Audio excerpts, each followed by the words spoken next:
welcome to the A340. So what are we going to be looking at in today's video? First of all, we're going to look at the history of the A340, what makes it interesting and what you should look forward to flying in the sim. Then we're going to jump over to Cape Town and iniBuilds scenery, along with looking at the A340, doing a walk around, looking at some of the systems, a takeoff, and then on our flight on the way to Perth. Then we're going to jump into the air, looking at the EIS2 variant of the A340, which we'll explain later, on our way to land at Antarctica, which is another iniBuilds scenery that is coming, to do a quick landing and a discussion there. Then we're going to jump to Gatwick to take a look at the passenger to cargo version of the A340, and that's where the video will end. So let's jump straight into the history of the A340. Now, one of the biggest things that you probably conjure into your mind when you think of A340 is you think failure, commercial failure. Now, I'm going to go on record as a controversial take here and say it's one of the most successful wide-body family aircraft in the world, and I'll explain why. Now, the A340 actually flew before the A330. Its first flight was the 25th of October 1991, which is what most people don't realize. Coming from an older specification for a modified A300, so that was the A300B11, which was the 4-engine version they proposed, and the A300B9, which was a bigger, extended version of the A300. So they kind of put these programs together and thought, well, why don't we make one aircraft that we know can do both of these things, that we're going to build with that in mind, and that was the A330/A340 program. So when you take into account production of A330 alone, it almost has eclipsed the amount of 777s produced. Now, if you combine A340 and A330 together, then the production number is actually more than the 777 family. Now, that's not taking into account the 777X pending orders, but still, that is a lot of aircraft that were delivered. Now, that definitely to me is not a commercial failure, because it wasn't like they developed the A340, went, let's delete everything and do the A330. There was a huge amount of money saved from sharing these systems, and also was what airlines wanted, because airlines called for this demand for an aircraft in that market segment. And what is that? What makes the A340 unique compared to the A330? Well, it's definitely its 4 engines. This means it doesn't need to comply with ETOPS, as it's got 4 engines, so it can fly further, it can fly on more obscure routes, and this in the 90s there was a need for this, and that's why the aircraft still sold even after the A330 was available with quite long ETOPS. But you can go really, really far. A340s can do ultra long flights, almost as long as the A350 can today, not quite as long, but that's very impressive from an aircraft from the 1990s. And to come back to that extra engines, so that's what makes it really unique. Little bit of quick history. They intended to use an engine called the IAE Superfan engine. Now, this was a geared turbofan, which is extremely advanced. We only saw that with the Pratt & Whitney geared turbofan in production, and they were probably realistically about 10, maybe 20 years too far ahead. The engine didn't come into service, and that really was a bit of a shame, because that would have brought fuel costs down, would have given it more range, would have really made the A340 a super competitive aircraft. But they had to go with the CFM56, which is the same engine that you will find on the A320 family, but beefed up to give it as much thrust as possible. But as you can imagine, sticking 4 A320 engines on something that weighs 276 tons doesn't give you the best takeoff performance or climb performance in the world, and that's one of those super unique characteristics that's fun to see in the sim. If you're hot and high and doing a heavy takeoff, you will be shocked how long the takeoff roll is, and you'll be shocked how slowly it climbs, or not shocked, I should say. What other cool features of the 340 got? We've also got a central gear. This is to spread the weight, extra weight of the 340 over the tarmac. So you'll see a 330 actually has a gap for that in every 330 ever made, but the 340, the gear comes down and sits on the ground. Not all the time, actually. If you're very light, it'll just sit slightly above the runway to spread that weight across. Now, many airlines around the world saw this niche and ordered the A340. So even though there wasn't a huge amount, they were spread across quite a lot of operators, with a few still operating them today, including Swiss and South African Airlines, things like that. We're going to jump into the sim now to actually take a look at a South African airline liveried A340 EIS1. Alright, here we are with the South African liveried A340 in Cape Town. As I said before, both of these products, so the aircraft and the scenery, are in a pre-release state, so anything you notice, small or obvious, of course is going to be solved, but just so to get that out of the way before we start doing the walk around on this aircraft. Then we're going to jump inside and take a look at those EIS-1 screens. So let's take a look at the nose here. Very iconic shape, fairly familiar to what you're used to with the 330, but every bit of extra detail has gone into the aircraft now. So you can see these tyres, you can actually see there's a slight bit of deformation. It's hard to see on the nose wheel exactly, but on the main gear we have it as well, where the tyres will bulge out like we had on the 350, depending on the weight and compression that they're under. These tyres will also wear out, so the more landings you do, the more wear cycles you do, the more worn the main and the front tyres will get. So you'll need to check that on the maintenance page. Now, if I just get close here, look at the level of that detail. Those screw heads, everything is just in excellent standard. For example, a lot of the hatches are also operable, so if I just lean up here and click, you can see we have that little animated kick out, and that's how you get to the ground power connection here. And all the decals are, as you would expect, completely legible, all done in super high quality, so they won't degrade as well. Moving along to the other side of the aircraft, you can start to see a little bit of that oil canning effect. We used to have that quite prominently on the A300, but it's not as prominent on the 340 because it's basically is a more modern aircraft. It's not as old, not as worn. Just look at the quality of that the decal and repaint as well. It's wonderful. A lot of these hatches are all operable. I'm not going to go through them all now, but you can open them and they will open and close with GSX and also standard integration, so you'll see them going along. Moving along the side here, static ports, we've got to make sure that keep those clear. And you see this kind of funny, looks almost like the slats are out. It's actually the same on the 330 wing. As someone said to me, if you don't understand what something's for, just say it's for complicated aerodynamic reasons. So I'm going to say it's for complicated aerodynamic reasons because I don't know exactly what it's for. I imagine it's probably something to do with wing root stalling. Now, here we go. This is what really makes the 340 stand out.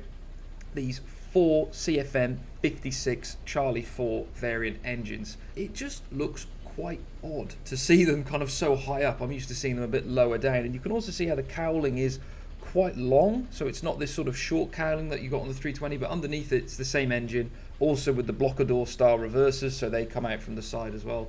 But just look at the detail on that, on the pylon there. You've got the pre-cooler up there, extinguishers and everything like that, and we can just about see on the inside.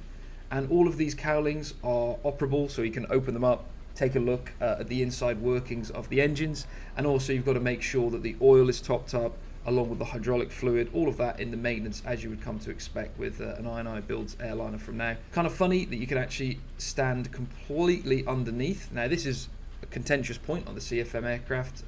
Well, it's not just CFM, it's any sort of older jets. See these latches here. Now, if these latches are not done up, the cowling will lift up and rip off, and that actually happened to quite a few CFM operators, so that's why you'll often see these stickers that say, look, look, look. Not the case on this aircraft, because obviously you should notice it because you're kind of walking directly underneath it. Just while we're walking around the tips here, you can see there's some of these GSX integrated air equipment and ground aircraft things walking around. Full GSX integration with a different approach that we'll go through when we get inside looking at the EFB. Now you see some of this dirt and oil, and well, it's not necessarily oil, I guess it's also outlet from the pre-cooler along this aircraft. Now you can actually vary the wear and dirt level of the aircraft with a slider in the flight deck. So if you want a really dirty livery or you want a really clean one, that's up to you, because all of this is coming dynamically. Same with the main tyres, you've got to check that they're not worn out, and we've also got the brake wear indicators. They will increase and decrease over time, so you need to make sure that these are in good serviceable condition. You see them at the front and back here, and the gear is done to an extremely high quality. Now this is also a little bit unusual. This is the center gear. Now notice it doesn't actually have a brake, because am I right in saying that? Yeah, I am right in saying that. There are no brakes on this because it's not needed. It's actually here to spread the weight around, as we talked about in the history section, because of the extra takeoff weight. Concrete at airports is generally only rated to a certain PCN rating, it's called. So basically it's like the amount of weight per the tyres, per square area of the tyres. So adding that in means it spreads the weight a bit more, fair enough. So you can taxi around normally. A lot of these hatches are also operable. So if you go under here, what we can do is we can drop the gear. Now I always have to remember where these hatches are. Yeah, here's some of them now. Is that main gear access door? Yes, main gear access door. And we can actually pull the lever here and here. It's fairly similar system to actually A350-900. And you can see that the gear doors will drop and we can see inside the gear bay. Done for maintenance reasons, and also don't forget to reset them. Ask me how I know how when I started the aircraft up and couldn't figure out why the gear doors were not coming up. So we've got to make sure we can close them up, and we can also do this for the center gear as well. So there is a center gear one that will close it up. But as you can see, it doesn't actually raise back up because we don't have any hydraulic pressure, so it's not going to. Moving around the back, not much else different really than you would have seen before. The hatch is open there for the rear control panel. Moving through all the back, you've still got the trim tank in the rear. Now a lot of these flight control surfaces are also animated now, so you have engine wobble, pilot vibration, all the stuff that we've integrated into the 350 we've brought across to the 340. And I'm going to walk straight back down to the front of the aircraft now so we can jump into the flight deck. I could literally spend an hour walking around the outside of this aircraft showing you the extra details that are on here, but enjoy it yourself. Have a look around the sim. Just know that it's done to an extremely high quality, and there's a lot to see on the outside. Well, let's take a look at this cabin on the passenger version of the 340. So much detail has gone into this cabin. As we come forward to the main galley, we've got this extra detail everywhere, super close up. Everything looks amazing, to be honest. You can open and close the doors. They're all animated correctly as well, along with the curtains, so you can open and close the curtains to separate off each path. We're using the new 2024 LOD system, so this does allow the aircraft to basically be deloaded as you're going through the aircraft with about 4 or 5 different levels of detail for each seat even. So that is quite a bit of extra work that needs to go in to try and gain that performance back from having this really strong detail up close. Moving forward to the premium economy section, you can see obviously still the detail's been retained. We've got the mid galley here as well. Fairly similar cabin to the 330 because obviously it's the same size. And if we move back through to the economy section, you can see we do also have that sloping rear floor that comes up, and the seats come up to match it as well, which, as we know, comes all the way back from the legacy of the A300. So started with the A300, came across the 330. Of course, the 340's got the same as well. But overall, the cabin is just a lovely place to be. The ambience and the sounds as well just really makes it feel like you're sitting there in a long-haul aircraft. All right, here we are in the flight deck. Now, you can see that we've got the EIS-1 equipped screens here. Now, what are they? Well, EIS-1 stands for Electronic Instrument System. So basically how the information is displayed to you. Now, EIS-2 aircraft are LCD, EIS-1 are CRT, so cathode ray tube. Now, what does that mean? Now, if I kind of go down at an angle over here, you can actually start to see how these screens are physically curved with a piece of glass in front of them, and actually it's rendered over the top of that curve. So it's really cool to see that you've actually got that sort of physicality of the CRT going on there. And it allows electronic instrumentation from the 80s to be used because LCDs didn't exist. Now, there are quite a few quirks that are associated with this, and we are primarily simulating an EIS-2 equipped aircraft, so the ones with the LCD screens. Now, 330 and 340, EIS-1 versus EIS-2 in terms of systems behind the scenes. Nowhere near as many changes as a 320, because you might have heard that they're basically almost different aircraft on the 320. It's a bit of an exaggeration, but they are quite different because Airbus took the chance to maybe align and refine things when they put them in, because the 320 was getting quite old by then. But actually with the 330, it wasn't that old, so they basically just swapped the screens over, and there's a few behind the scenes adjustments. But I want to make it plainly clear, this is not just some 3D frames jammed over the top of the EIS-2 screens. These are different fonts, different spacing, different elements, different everything. These have been completely built from the ground up to be EIS-1 screens. And that was an enormous amount of work, and you can imagine getting reference for this is fairly difficult because of some of the quirks of how CRTs work and all this sort of stuff. But we've really made an effort to simulate that properly.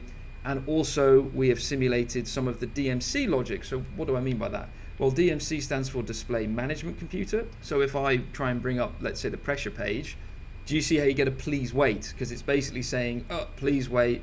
The DMCs on the EAS-1 aircraft are too slow to actually process commands as quick. So you get please wait, and then it brings up the page. And you can see a lot of these pages all look different, basically. These are not the same drawings that you're going to get on the other pages, and there are multiple little quirks, like for example when the FADECs are not powered, that's different to an AS2, etc, etc. There's too many to cover. We've also made an EIS-1 style terrain radar, lots of things like that, but we'll see that throughout our flight today. But let's look at the flight deck in terms of details. Just look at the quality of this screw. And you might say, I don't care, I don't fly by staring at the tray table. No, you don't, but the point is this level of quality is all over the flight deck, so when you pan back like this, it just looks absolutely fantastic. Just look at some of this wear and sort of grime. This is exactly where you would expect wear and grime to be. This is not sort of silly wear where there's just sort of like dirt underneath of screens and things like that. Well, that's not going to get there. Here, someone spilt their coffee off the tray table when they got there. These are little gnarled screws. This is where an engineer would have been undoing the fascia to get this plastic cover on from around the CRT screen. That is going to be worn and old in this sort of stage, and that's all in there.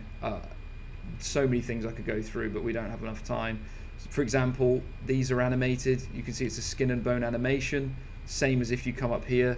So if I grab this, you can see it's actually a skin and bone animation on there as well. Really wonderful work. And we also have the older standby instrumentation, so I can actually cage the drywall. Have to cage it to actually get attitude information.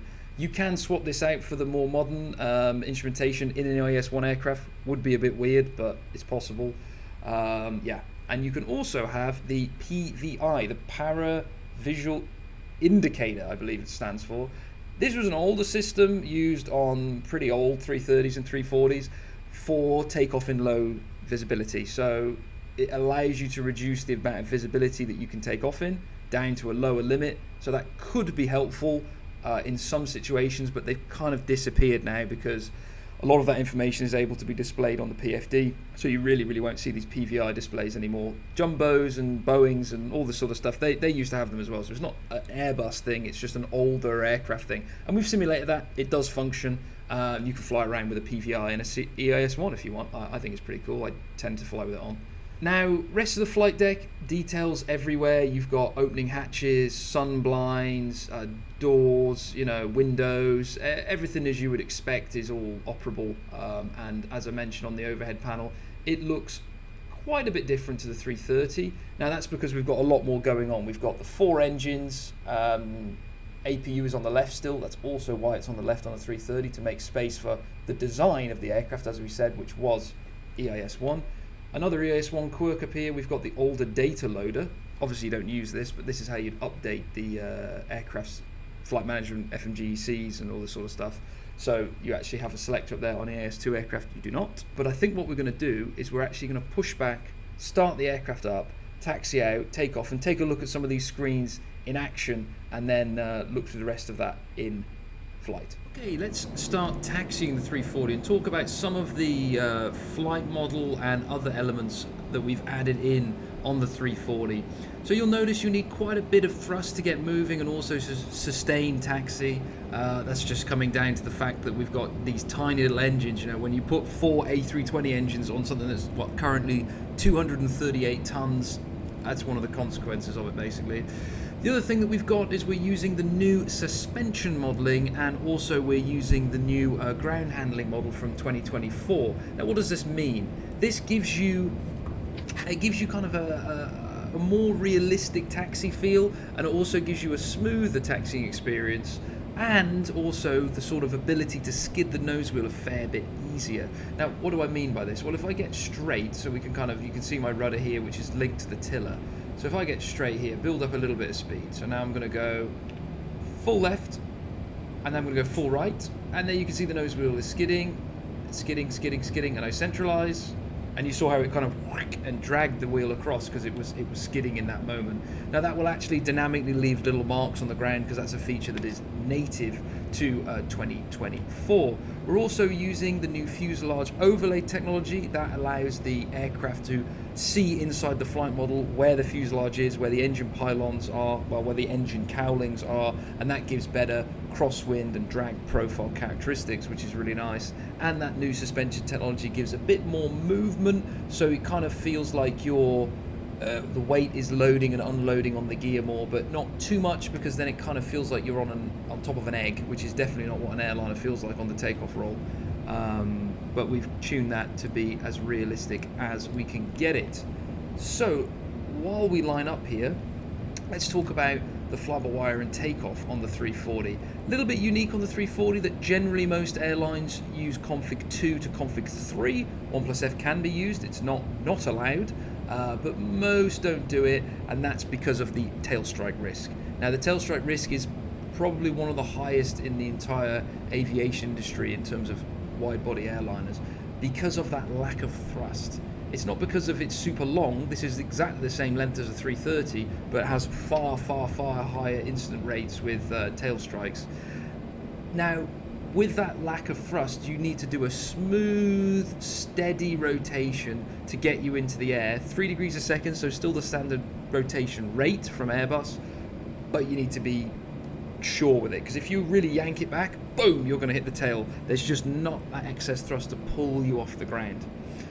We have changed the rotation, there's no rotation law, so it's not like the 350. It's actually a conventional direct stick input to elevator with damping, all that stuff, but that's all been refined. So let's go for takeoff. One thing you might note, we might get an ECAM for the cabin outflow forward valves not closed. That's because they're transiting closed and that ECAM is latching just a little bit too early at the moment, but we'll see. Right, so let's set 50% N1. So 50% N1 is set. As you can see, it doesn't really get us moving that quickly. And then we set straight into the gate. So Manflex SRS runway. Auto thrust is blue. Thrust is set. Yeah, thrust is set now. Now you will notice that I'm using quite a bit of rudder now just to get back on the centerline, because that tiller's been disconnected. So do remember to check that you've got that rudder controls tiller and tiller auto disconnect off if you're using not a dedicated tiller. So 80 knots only, starting to reduce the stick back to neutral. 100 knots. Look how slow this acceleration is. We're building 110, 120, and remember, we're not that heavy. Well, we are heavy, but not as heavy as we could be. V1, rotate, nice, gentle rotation rate, making sure that we get that constant rotation rate. There we go, just above 10 degrees. I'm going to actually stop the rotation there. Positive climb, gear comes up, so gear's coming up. Now, I've seen this a lot on 340 videos, and I tend to find the technique works quite well. They tend to hold the nose a bit lower than what the flight director's actually commanding, because you get this sort of poor climb performance afterwards. So I've kind of found that their technique works in the iniBuilds 340, which is really cool. So it'll be lazy now. Autopilot's coming on. Looking good. And look at that climb rate, 2,000 feet per minute. That's with pretty close to toga thrust. It's not good. It's not good. So we've got climb now, so I can bring these thrust levers back to climb. Thrust, climb, climb. So now we get even less climb rate. Look at that, 800 feet per minute. That's all we've got. Remember, all the engines are working. So if we have an engine out or two engine out, it is not a good day. So getting above the F speed, so we can go flaps 1. So flaps 1, and we'll notice again a little bit of a reduction as the flaps come in. And then once we get above S speed, which we should do in a second, the flaps can come in again. Okay, so now we're clean, and we can see our green dot speed is around 248 knots, something like that. And look at the climb rate, 1,200, 1,500 feet per minute. That's about it. We're basically at sea level at 15 degrees Celsius. So yeah, not a massive climb rate. As we can see on the left side, we've got some fantastic looking terrain around the area here, and this also gives us a good place to show off this EIS 1-star terrain radar. So if I zoom out, you can see how the scan effect, and also you're getting the Mora, that's on the left hand side. That's actually a new feature, so that's coming from the actual Mora grid Mora in the area. You can see it's different from the number on the right, but this is unique to the EIS-1 aircraft, that scan effect and also the terrain radar, and it just looks fantastic. Like look at that now. Like, this is giving me such cool vibes just watching this flying away with the EIS-1 screens. Yeah, climbing at 2,600 feet per minute all the way up to only flight level 330. That's all we could get up to today.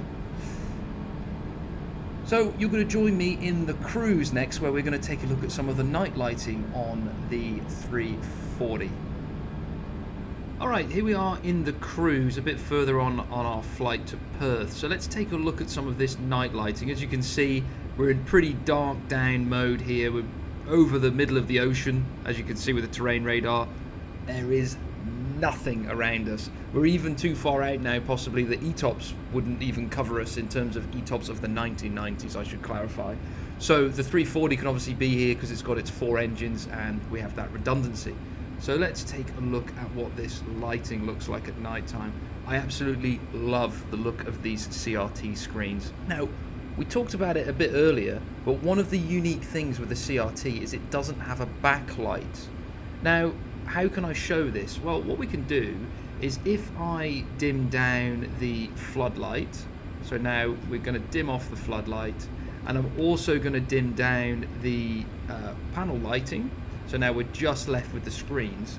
Now, do you see how when I get close to the screen, the only thing being illuminated is the text on the screen? Now compare that to the MCDU, which is an LCD screen. If I make this brighter, you can see it has an LCD background that's bleeding through, same with the DCDUs, but these CRTs don't.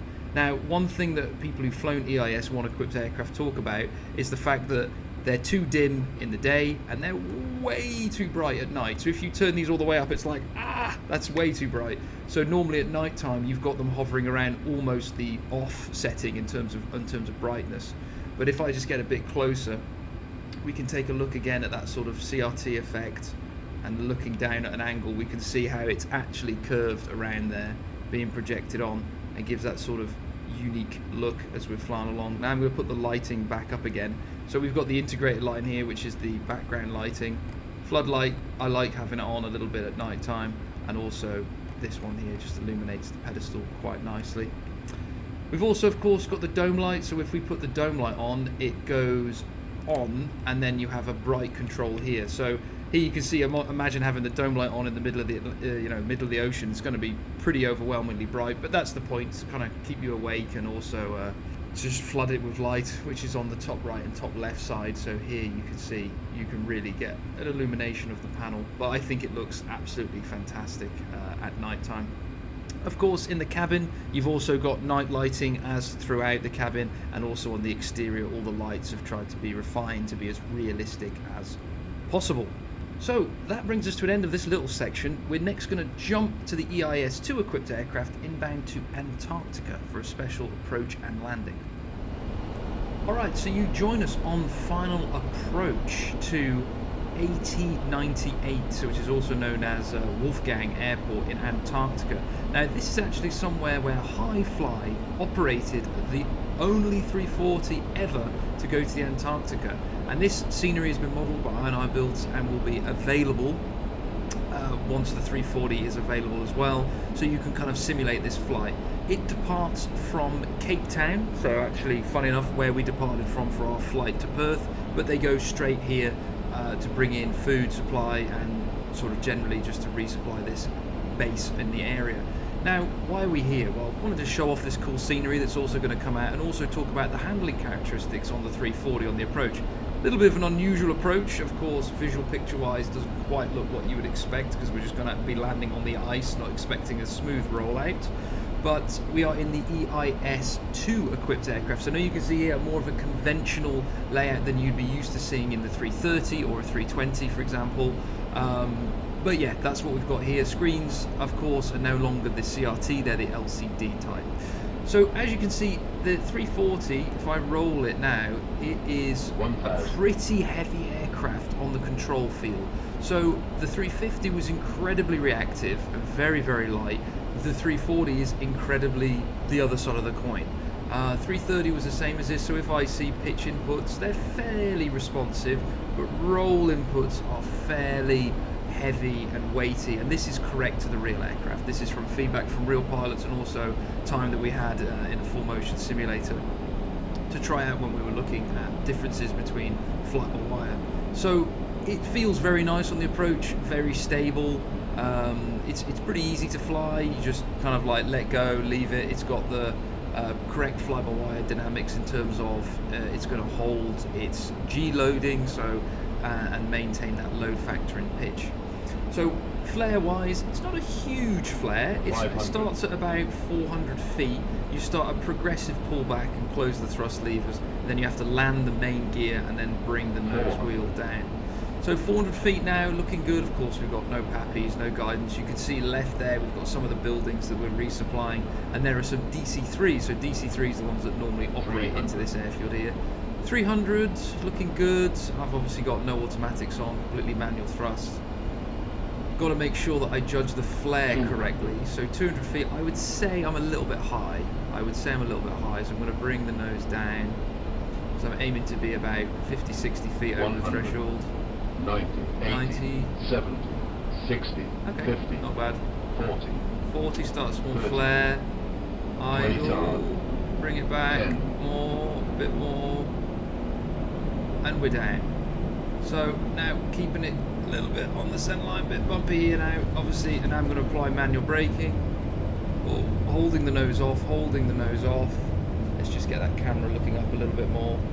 And I'm just going to let it gently decelerate as we're kind of coming to a stop on this snow. And now I'm going to come into the brakes a little bit more. A little bit more. Alright, we're down. That is an interesting approach and landing. As you can see, the initial touchdown's not so bad, but there's only so much that they can kind of grate the runway here. Alright, here we are on our parking position. Now let's take a look at where we are actually parked. So here we are, welcome to Antarctica.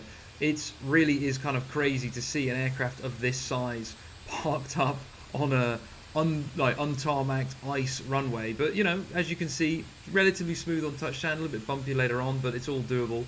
This is the correct aircraft that was used as well, so you can see we have the operated by Hi-Fly and the SOL livery, and we have the Hi-Fly flag in the scenery in the background. So if I just move over here, there you go, you can just see it between the flat track boat there.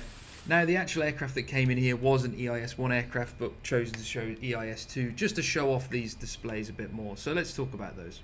As mentioned before, this is the primary simulation, so the one we've spent sort of the most time on, and you can see here you've got that LCD effect. You've got really high resolution screens, which are exact replicas, which is 768 by 768, I believe the resolution, and that's what we're simulating.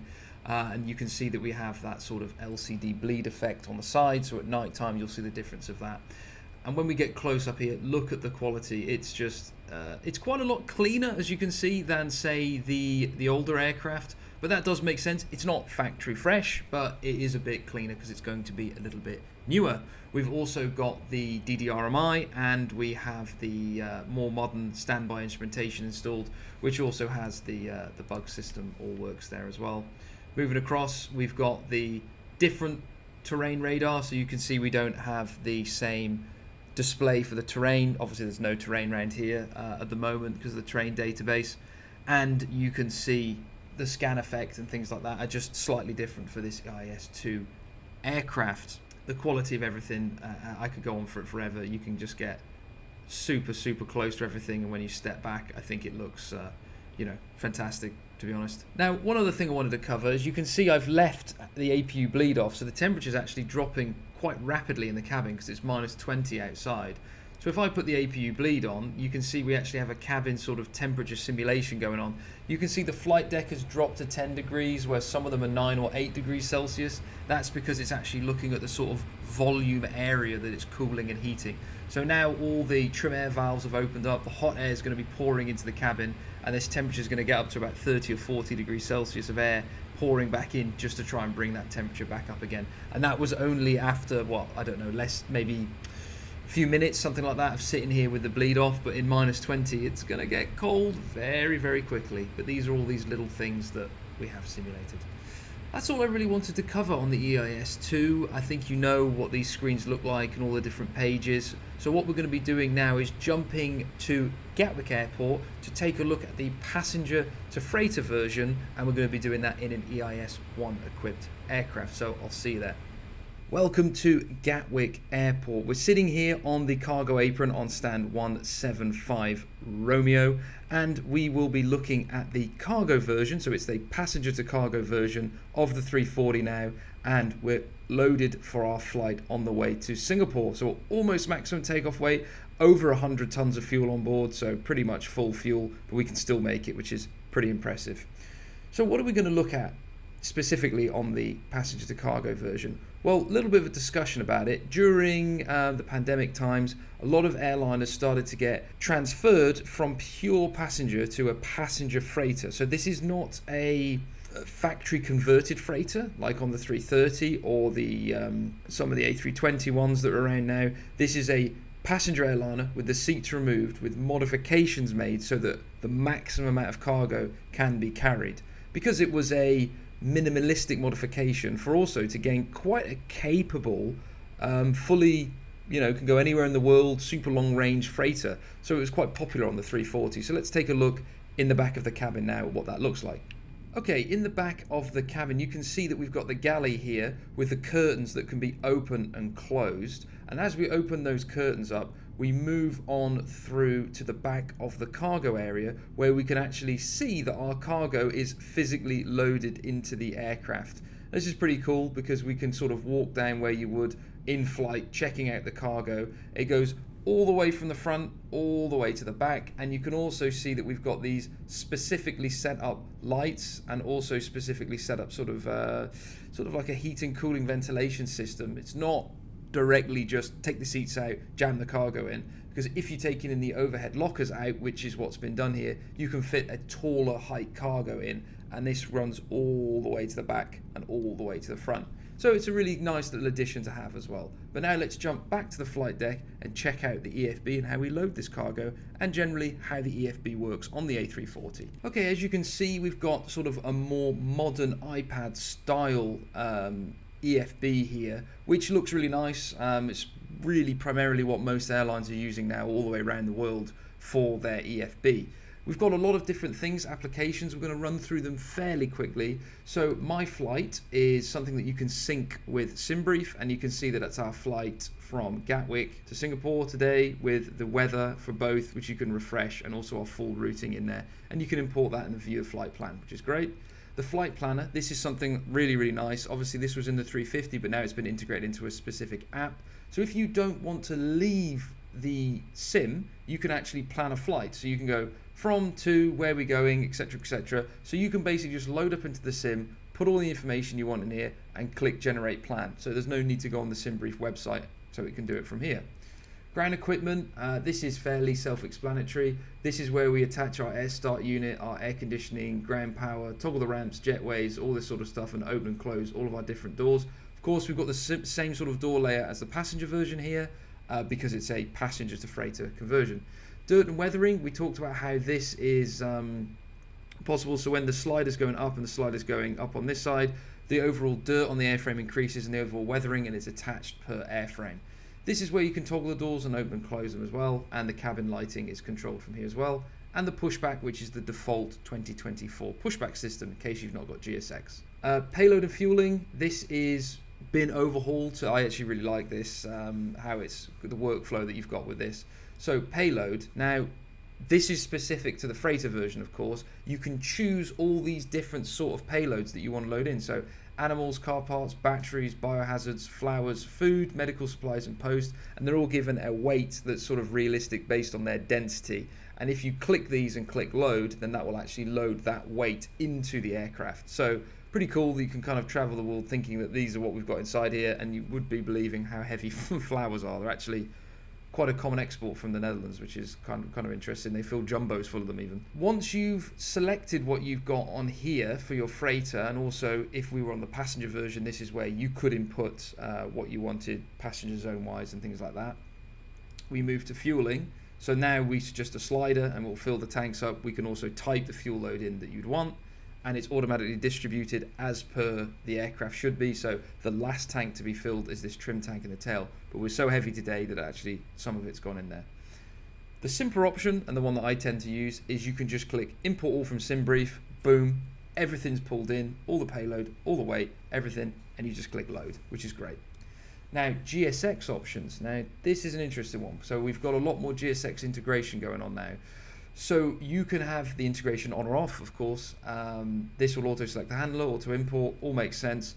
And you can see you've got a lot of different options here for all this to act automatically. And we can also toggle the menu here. So this is where you can access the menu. So there's no need to actually use the GSX menu. You can access it all from this window here. And you can see here that it's connected and if it's up to date. So just as a reminder, this integration is really rather slick now, and there's no need to ever go inside that application ever again, basically. The takeoff performance, what we can do as well is we can sync from the FMGS. So this takes the runway, we can sync the weather, so that's great, and then we can calculate. And this obviously is done with, you can have dry and wet, and it's going to give us the V speeds, the splits, and the trim, or all the other options as well. Flaps is optimum, so you can manually select which flap you want, but generally it goes to, well, here we go, it's taken config 1, interesting, but you can see if we do it with config 2, you can then change to config 3, and then you can send that to the FMGS. If you do that, then on the data page you can just confirm the data and it comes straight across. Maintenance, this is really nice. That's things brought across from the A300 and the A350. So as we talked about that we've got maintenance actions, this is where we would service it, engine oil. We can also see the start cycles and the APU hour. Not going to go through this massively, but this is also where you would stow the RAT if it had deployed. The en route map, this is similar to the one we had in the 350. So you can see this is our journey all the way across today. And this route is coming straight from SimBrief, so it'll import itself, or from the FMS I should say as well, and we can choose the type of map we want there. Charts is fairly standard as you would expect. You can also choose to use Navigraph charts, or you can use the Lido charts. Personally, I prefer the Lido charts, so that's what I use. Of course, you would need a Navigraph subscription to get the Navigraph charts, but you would not for the Lido charts, which is what we've got here today, and you can pin them sort of similar to the sort of Lido application that we've used before, color-coded as well. Throttle calibration, I'm not going to go through that. It's throttle calibration, it has 4 throttles, it's fairly similar. But the autosave is definitely worth going through. So the autosave is taken from the 350, but it's enhanced a little bit now, different UI, and also something that I think is often not utilized maybe enough is you can do these custom saves. So you can save the aircraft at any time, at any place, and then just load it. So if you want to do landing practice, get onto final, get it configured, go save, call it landing practice 1, done. And then when you want to load into the sim and say, you know what, I fancy doing some landing practice, you can be anywhere in the world, click landing practice 1, boom, and it's going to jump you straight to where it was. This one here would jump me to Antarctica because I made that for the video, so I'm not going to press that, but it would jump me straight to Antarctica, sitting in that position that we just saw ourselves now, which and the aircraft will load all the information in and we'll show it you on the screens when we use that. And these autosave intervals are done depending on how many minutes you want. GSX, this brings us to that other menu that we were on before, so it's just another way to get there for the same menu that we were in before. OFP, we of course just brings in the flight plan, but it's now sort of like a nice seamless scrolling and we can jump to the different sections, so it's really nice. Failures and scenarios, if you've got it disabled like I do now, it's not going to happen. Real world, it will happen in real world areas that are getting GPS interference. You will see that on the aircraft with the associated ECAMs, or you can just activate it permanently. And this one will pick one of the 4 engines. Beware though, you may need to descend because of your thrust level. And settings, not going to run through the settings because they are effectively pretty logical. All the stuff from our other aircraft that you'd have seen before, call out settings, EFB settings. And this is where you would select if you wanted the ice detectors on, so that's the physical ice detectors on the outside, on or off, or if you would like the PVI on or off, or if you want the old or new style ISIS on or off. So this is where that's all done. Very quick overview of the EFB. I know it's kind of a whirlwind tour, but now we're going to take a look at some of the CPDLC integration, and then we're going to quickly get into the air to wrap up the video and possibly find another approach just to talk a bit more about that handling. All right, here we are en route to Singapore, not climbing very quickly at 1,300 feet per minute. Flight level 210, still 10,000 feet per minute to go. So how do we talk to ATC using the CPDLC? Well, we're going to imagine that this is a pretty long flight, so we want to go direct to Remba. Okay, fair enough. We want to go direct to Remba. How do we do this? Well, we actually have to take a look at this device here, which is called the DCDU. Now you can actually see there we've got a custom font for the DCDU, and also we actually have a custom LCD effect. You can see how it's quite low resolution and looks really spot on to me for what the DCDUs look like in real life. So how do we interact with this? Well, we're logged on to Echo Tango Sierra Tango. Thankfully that is a test sector, so someone's kindly helping me out here with this, so we don't disturb traffic on the normal network. So we go on ATC com, then we go on ATC menu, and this is where we can ask for all our requests. We connect here, so this is where we see our connection, and then we're going to ask for a lateral request and direct to Remba, we said. So it's direct to Remba, direct to, and we're going to transfer that. So then we're saying at this time request direct to Remba, send, and that's being sent now. So it's been sent, so we close the message and we just wait to see what ATC tell us, because they might be able to accommodate, they might not be able to accommodate. So let's have a look. Okay, so here it's come through, unable due traffic, and you heard the tone here now. So we've got the ATC message light, which we can cancel, and then we can look unable due traffic. Okay, fair enough. So then we can close that. So you can see we also get this in the message records. So here we can see unable due traffic, which we can look at, and also just for our records, in case you lose track of a frequency or whatnot, you can always come here to take a look.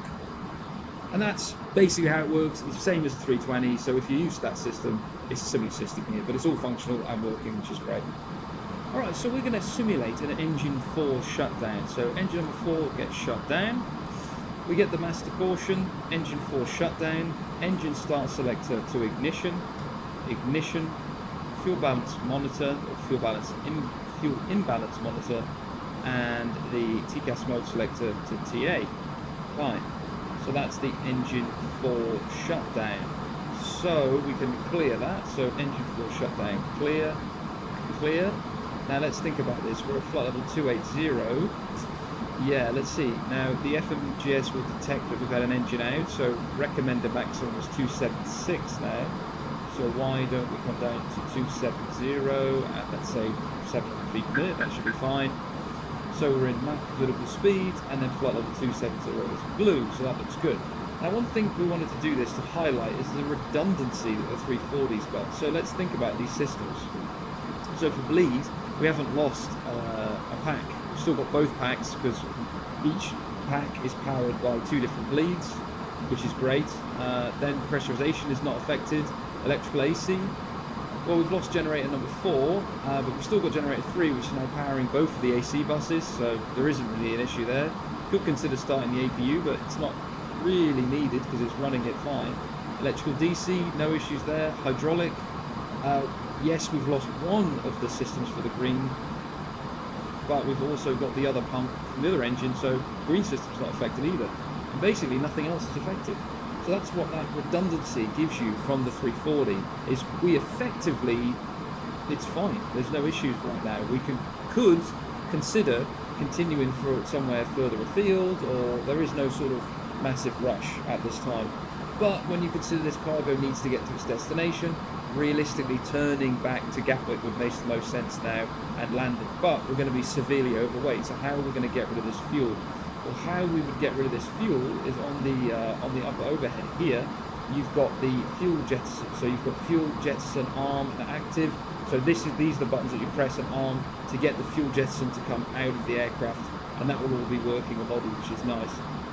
So what I'm going to do is I'm going to dump the fuel, and then I'm going to come back to you when we're on final approach with one engine out to try and talk a little bit more about the handling and do one engine out landing. Okay, so we are on our descent to Gatwick. Fuel dumping is now completed. So how do we get the latest weather for the arrival to Gatwick?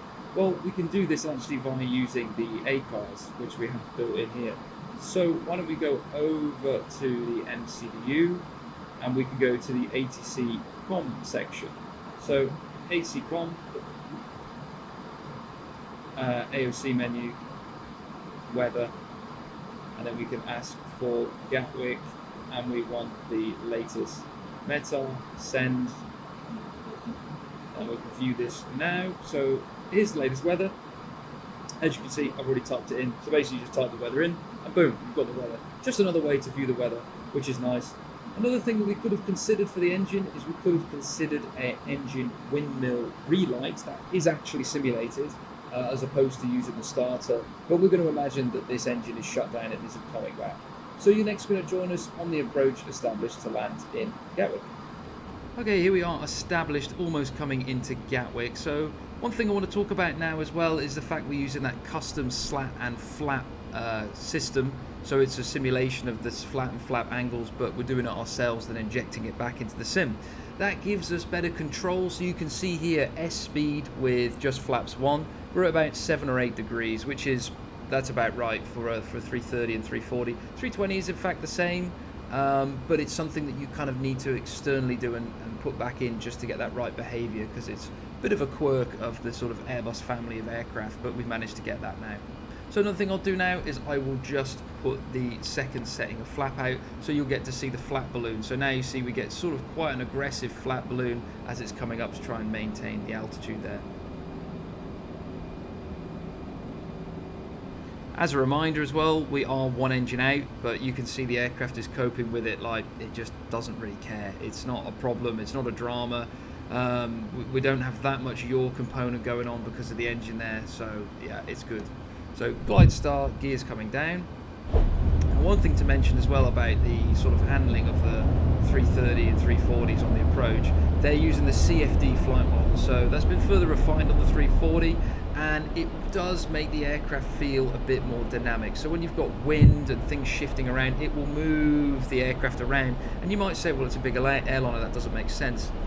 I would say that's not really true in my experience. Airliners do tend to move around on the approach quite a lot, even with a light wind, because you've got so much dynamic effect, the ground, the wind, the buildings, terminal, all this sort of stuff. If you don't like that effect, you can go into your settings and turn down the turbulence settings, and that will actually reduce that sort of dynamic effect on the aircraft. But personally, I think it is realistic. Alright, we're going to hand fly the rest of the approach, and we're just going to talk a bit more about that handling characteristics. We did talk about it when we were coming into Antarctica, but it's a bit better now to talk about it as well. So roll, you can see it's really rather heavy in roll. I have a bit of a theory about that. Now my theory is crews who were coming to fly the A330 and A340 were coming directly from the A300. Now the A300 and 310 are incredibly heavy in roll, but relatively light in pitch. Now the 330 and 340 are relatively light in pitch and very heavy in roll. So I think Airbus sort of tried to simulate that so that when crews were coming over, they had something that felt familiar in terms of some form of handling. Doesn't mean it's bad to fly, it's a very, very nice aircraft to hand fly, very smooth, but you can also get yourself into a position if you're doing massive inputs like this, it doesn't really do anything because the aircraft is going, well, what do you want? And it wants nothing, so it just kind of goes straight. So remember, small put in, wait to see what happens, and then react afterwards. That's how you should fly every Airbus, but yeah, it's particularly true with this one as well.